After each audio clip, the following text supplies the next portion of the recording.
കെൽട്രോണിൽ നിയമന അഴിമതി എന്ന് പറയുന്ന ആരോപണം വന്നുകൊണ്ടിരിക്കുകയാണ്. അതായത് കെൽട്രോണിലെ നിയമനത്തിൽ ഇഷ്ടക്കാർക്ക് വേണ്ടിയിട്ട് അവിടുത്തെ മാനേജ്മെൻറ്റിലെ ചിലർ കളിക്കുന്നു എന്നുള്ളതാണ് ഈ പറയുന്ന ആരോപണത്തിൻ്റെ അന്തസാരം.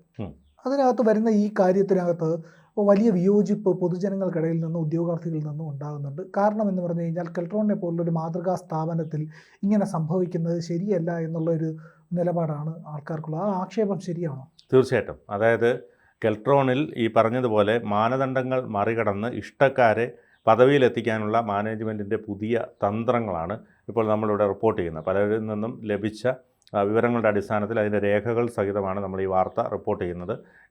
ഈ വീഡിയോയ്ക്കൊപ്പം തന്നെ അതിൻ്റെ ഡീറ്റെയിൽസും അല്ലെങ്കിൽ രേഖകളും ഇത് തെളിയിക്കുന്ന രേഖകളടക്കം നമ്മൾ പുറത്തുവിടുകയാണ്. അപ്പോൾ Kerala public enterprises selection and recruitment ബോർഡാണ് പുതിയ തസ്തികകൾ കെൽട്രോണിലേക്ക് വിളിച്ചിരിക്കുന്നത്. എല്ലാ തസ്തികകളിലും ജനങ്ങളെ മണ്ടന്മാരാക്കുന്ന കെൽട്രോൺ മാനേജ്മെൻറ്റ് ഇഷ്ടക്കാർക്ക് വേണ്ടി വിളിച്ചിരിക്കുന്ന തസ്തികകളാണ് എന്ന് വ്യക്തമാക്കുന്ന രേഖകളാണ് നമ്മൾ പുറത്തുവിടുന്നത്. അതിൽ തസ്തിക category number 037/2025, opening date 21/6/2025, closing date 21/7/2025. ഈ തസ്തിക കെൽട്രോൺ ട്രെയിനിങ് വിഭാഗമായ കെൽട്രോൺ നോളജ് സർവീസ് ഗ്രൂപ്പിലെ പിൻവാതിൽ നിയമനത്തിലൂടെ 2020 പെർമനൻ്റ് ആക്കപ്പെട്ട ഒരാൾ, അയാളുടെ പേര് ഞാൻ പറയുന്നില്ല, ആ വ്യക്തിയുടെ ബയോഡേറ്റയ്ക്ക് ഇണങ്ങുന്ന രീതിയിലുള്ള തസ്തികയിലാണെന്ന് ഓരോ വ്യക്തിക്കും പകൽ പോലെ വ്യക്തമാണ്. അതായത് ഇൻസ്ട്രുമെൻറ്റേഷൻ എഞ്ചിനീയറിംഗ് ബിരുദധാരിയായി ഇവർ പാർട്ട് ടൈമായി MBA കൂടി എടുത്തിരിക്കുന്നു. ഇവർക്ക് പ്രാധാന്യം കൊടുക്കുന്നതിന് വേണ്ടി മാത്രമാണ് തസ്തികയിൽ ഈ മാനദണ്ഡം ഏർപ്പെടുത്തിയിരിക്കുന്നത്. മാനദണ്ഡം ഇതാണ്. അതായത് MBA in operations or marketing will be an added advantage. അതിൽ ബ്രാക്കറ്റിൽ part time or full time, കാരണം ഇവർ ഓൾറെഡി പാർട്ട് ടൈമായിട്ട് MBA എടുത്തിട്ടുണ്ട്. അതുപോലെ തന്നെ തസ്തിക കാറ്റഗറി നമ്പർ 040/2025. ഈ തസ്തിക 2020 പിൻവാതിൽ നിയമനത്തിലൂടെ പെർമനൻ്റ് പദവിയിലെത്തിയ ഒരു ഉദ്യോഗാർത്ഥി, പേര് പറയുന്നില്ല, ഇവരുടെ ബയോഡേറ്റയ്ക്ക് സാമ്യമാകുന്ന രീതിയിൽ മാനേജർ പദവിയിൽ എത്തിക്കാൻ തയ്യാറാക്കിയ തസ്തികയാണെന്ന് വ്യക്തമാണ്. അപ്പോൾ അത് മനസ്സിലായില്ലേ ആ സംഭവം. അപ്പോൾ കാറ്റഗറി നമ്പർ 042/2025. ഈ തസ്തിക മറ്റൊരു ഉദ്യോഗാർത്ഥിയുടെ ഈ എംപ്ലോയി കോഡിലുള്ള ഒരു കോർപ്പറേറ്റ് HRൽ ഡെപ്യൂട്ടി മാനേജറായി ജോലി നോക്കുന്നു. ഇവർക്ക് അനുയോജ്യമായ തസ്തിക നിർമ്മിച്ച് ഉന്നത പദവിയിലെത്തിക്കാനുള്ള മാനേജ്മെൻറ്റ് ശ്രമങ്ങളാണ് ഈ തസ്തികയിൽ കൂടി വ്യക്തമാകുന്നത്. അതുകൊണ്ട് തന്നെ നമ്മൾ ഈ 1000 രൂപ നൽകി അപേക്ഷ നൽകുന്ന ഉദ്യോഗാർത്ഥികൾ ശരിക്കും പറഞ്ഞാൽ കബളിപ്പിക്കപ്പെടുകയാണ്. ഇത്തരം നിയമനങ്ങൾക്കെല്ലാം ചുക്കാൻ പിടിച്ച IT ബിസിനസ് ഗ്രൂപ്പിൽ നിന്നും കഴിഞ്ഞ മാസം റിട്ടയർഡായ പല ഉയർന്ന ഉദ്യോഗസ്ഥരും കോൺട്രാക്റ്റ് വ്യവസ്ഥയിലും ഇവിടെ തിരിച്ചു വരുന്നതായും ചില റിപ്പോർട്ടുകളുണ്ട്. അപ്പോൾ ഇതെല്ലാം വ്യക്തമാക്കുന്നത് വ്യക്തമായ അഴിമതിയുടെ ബാക്കി പത്രമാണ് എന്നുകൂടി മനസ്സിലാക്കേണ്ടിയിരിക്കുന്നു. കാരണം ഈ തസ്തികയ്ക്ക് വേണ്ടിയിട്ട് ഈ പറഞ്ഞതുപോലെ Kerala public enterprises selection and recruitment ബോർഡിൽ കെൽട്രോണിലേക്ക് വിളിച്ചിരിക്കുന്ന തസ്തികകൾ ഇവർക്ക് ഇവിടെ ജോലി ചെയ്യുന്നവർക്ക്, അല്ലെങ്കിൽ ഇവിടെ ജോലി ചെയ്ത് പെർമനൻ്റ് ആയവർക്ക്, അല്ലെങ്കിൽ ഇവിടെ ജോലി ചെയ്ത് അതിലേക്ക് വരാനിരിക്കുന്നവർക്ക് അനുയോജ്യമായ രീതിയിലേക്ക് അതിനെ മാറ്റുന്നു എന്ന് പറയുന്നത് എന്തുമാത്രം കബളിപ്പിക്കലാണ്. അതാലോചിച്ച് നോക്കൂ. വലിയ വലിയ അഴിമതി ഇതിന് പിന്നിലുണ്ട് എന്ന് കണക്കാക്കേണ്ടി വരും. അങ്ങനെയാണെങ്കിൽ ഇതിനൊരു സമഗ്രമായ അന്വേഷണം നടത്തണം. കെൽട്രോൺ എന്ന് പറയുന്ന ഒരു സ്ഥാപനം വളരെ മലയാളിക്ക് വളരെ അഭിമാനമായിട്ടുള്ള സ്ഥാപനമാണ്. നമ്മളൊക്കെ നൊസ്റ്റാൾജി ഇതുമായിട്ട് കണക്റ്റഡ് ആണ്. അത് നമ്മുടെ കുട്ടിക്കാലത്ത് 90കളിലൊക്കെ ഈ TV ആണ് വരുന്നത്, കെൽട്രോണിന്റെ TV. ആദ്യം ബ്ലാക്ക് ആൻഡ് വൈറ്റ്, പിന്നെ ഈ പറയുന്ന കളർ TV വന്നു. ഈ ബ്ലാക്ക് ആൻഡ് വൈറ്റ് TV ആണ് അന്ന് ബഹുഭൂരിപക്ഷം കുടുംബങ്ങൾക്കും അഫോർഡബിൾ ആയിട്ടുണ്ട്, താങ്ങാൻ കഴിയുന്ന ഒരു വിലയിൽ കിട്ടിയിരുന്നത്. ദൂരദർശൻ കിട്ടാൻ വേണ്ടിയിട്ട് ബൂസ്റ്ററൊക്കെ വെച്ചിട്ട്.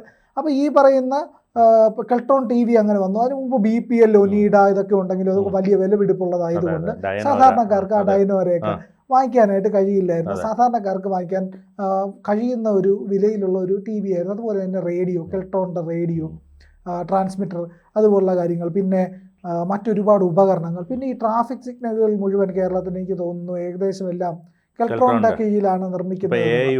ക്യാമറ ഉൾപ്പെടെ റഡാർ ക്യാമറകൾ എല്ലാം അവരാണ് നിർമ്മിച്ച് നൽകുന്നത്. അപ്പോൾ അങ്ങനെ നമ്മുടെ കേരളത്തിൻ്റെ വിവിധ മേഖലകളിൽ വലിയ സംഭാവന ചെയ്യുന്ന ഒരു സ്ഥാപനമാണ് കെൽട്രോൺ. അത് മാത്രമല്ല, INS ആർനാല എന്ന് പറയുന്ന ഈ നമ്മുടെ അന്തർവാഹിനി വേധ ഒരു കപ്പലുണ്ട്.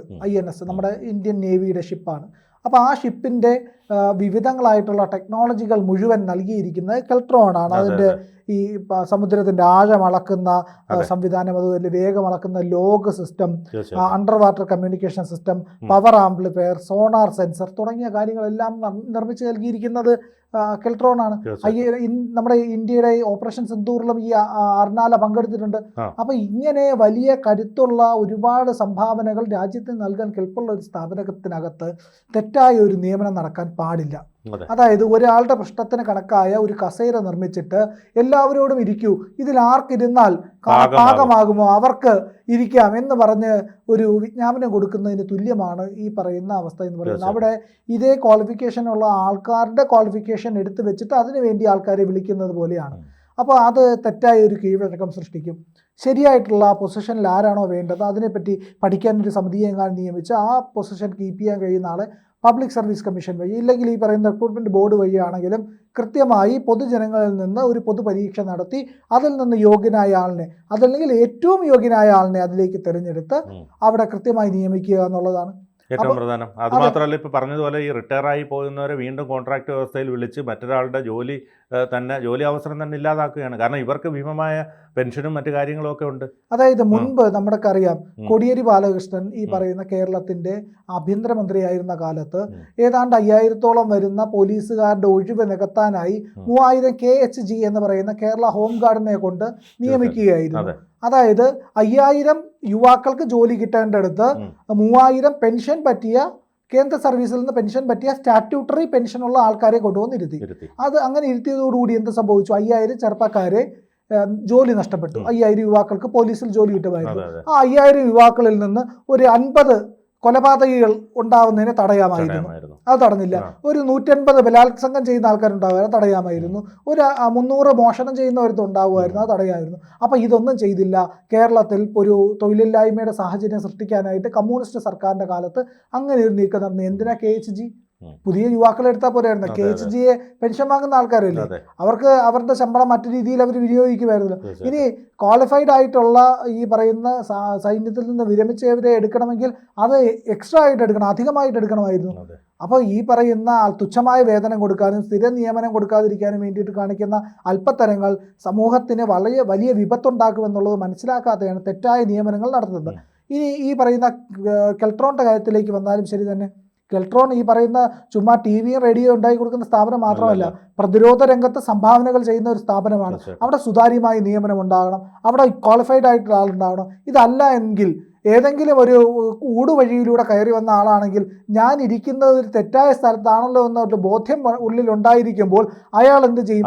സത്യസന്ധത കുറയും. സത്യസന്ധമല്ലാത്ത രീതിയിൽ വന്ന ആൾക്ക് സത്യസന്ധത കുറയും. അങ്ങനെ സത്യസന്ധത കുറഞ്ഞാൽ എന്ത് സംഭവിക്കും? വെളിയിലുള്ളവർക്ക് സ്വാധീനിക്കാൻ കഴിയും. പ്രതിരോധ രംഗത്ത് സംഭാവന ചെയ്യുന്ന സംഘടനയാണെന്ന് ഓർക്കണം, അല്ലെങ്കിൽ സ്ഥാപനമാണെന്ന് ഓർക്കണം. അങ്ങനെ വരുമ്പോൾ ഇത് രാജ്യസുരക്ഷയ്ക്ക് വരെ വെല്ലുവിളിയാണ്. അതുകൊണ്ട് ഇതിൽ കേന്ദ്ര ഏജൻസികൾ അടക്കം ഇടപെട്ടുകൊണ്ട് നിയമിക്കുന്ന ആൾക്കാരുടെ പ്രൊഫൈൽ പരിശോധിക്കാനും അവരെത്തരത്തിലുള്ള ആൾക്കാരാണെന്ന് മനസ്സിലാക്കാനും ശ്രമിക്കണം. ഇതിനകത്ത് ഈ പറഞ്ഞതുപോലെ ഇത് നിയമനം, ഇത് തസ്തികകൾ ഇത്രയധികം മാറ്റാനും അല്ലെങ്കിൽ ഇതിനകത്ത് ഈ മാനദണ്ഡങ്ങൾ കൊണ്ടുവരാനും വേണ്ടി എന്തുമാത്രം പണമൊഴുക്ക് നടന്നിട്ടുണ്ടാവും, രാഷ്ട്രീയ സ്വാധീനം നടന്നിട്ടുണ്ടാവും, ഒരുപക്ഷെ നടന്നിട്ടുണ്ടാകാം. അതെ, സർക്കാർ വളരെ കാര്യക്ഷമമായി ഇടപെടേണ്ട ഒരു കേസാണിത്. അതുമാത്രമല്ല, ഈ പറഞ്ഞ റിട്ടയറായി പോകുന്നവർ വീണ്ടും വന്ന് കോൺട്രാക്ട് വ്യവസ്ഥയിൽ പോകുമ്പോൾ മറ്റുള്ള ഒരാളുടെ ഒരു ചെറുപ്പക്കാരൻ്റെ ജോലിയാണ് നഷ്ടമാകുന്നത്. അപ്പോൾ അതിൽ കൃത്യമായ ഇടപെടൽ ഉണ്ടാകണം. തീർച്ചയായിട്ടും ഇത് നമുക്ക് കിട്ടിയ ഒരു പരാതിയുടെ, നിരവധി പേരിൽ നിന്ന് ലഭിച്ച പരാതിയുടെ അടിസ്ഥാനത്തിൽ രേഖകൾ സഹിതമാണ് ഈ വാർത്ത പൊതുജന മധ്യത്തിലേക്ക് നമ്മൾ വിടുന്നത്. ഇനി അത് നടപടി ഉണ്ടാവുക എന്നുള്ളതാണ് ഏറ്റവും പ്രധാനം. കൂടുതൽ വാർത്തകളും വിശേഷങ്ങളും നിങ്ങളിലേക്ക് എത്താൻ ABC മലയാളം സബ്സ്ക്രൈബ് ചെയ്യുക, ബെൽ ബട്ടണും അമർത്തുക.